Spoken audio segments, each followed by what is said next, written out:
अशक्तता अशा स्वरूपाचा त्रास असतो. त्यामुळे ही मंडळी कोणत्यातरी मेडिकलमध्ये जाऊन शौचास साफ होणारी औषधे, आयुर्वेदिक किंवा ॲलोपॅथिक अशा स्वरूपाची औषधे घेत असतात. तर वारंवार अशी पोट साफ होणारी औषधे घेतल्यामुळे आतड्यांमध्ये कोरडेपणा वाढण्याची शक्यता असते, वातवृद्धी होण्याची शक्यता असते आणि वारंवार अशी अनुलोम किंवा पोट साफ होणारी औषधे घेतल्याने पुढे जाऊन इन फ्युचर तुम्हाला वाताचे दुर्धर आजार होण्याची दाट शक्यता असते. अशा वेळेस तज्ज्ञ आयुर्वेदिक वैद्यांचा सल्ला घेणे हे गरजेचे असते. तसेच जाता जाता एक साधा घरगुती उपाय तो तुम्ही तज्ज्ञ आयुर्वेदिक वैद्यांच्या सल्ल्याने घेतला तर त्याचा निश्चितपणे तुम्हाला फायदा होण्याची दाट शक्यता असते.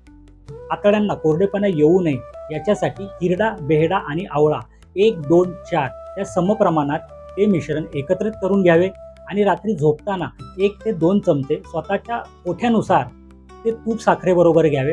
त्याच्यामुळे पोट साफ होण्यास मदत होते, तसेच आतड्यांना कोणत्याही प्रकारचा कोरडेपणा येत नाही. साफ होण्यासाठी दुसरा उपाय तो म्हणजे रात्री झोपताना एरेंडेल तेल स्वतःच्या प्रकृतीनुरूप 1 ते 2 चमचे किंवा 3 चमचे अशा स्वरूपात कोमट पाण्यासोबत घ्यावे. त्याच्या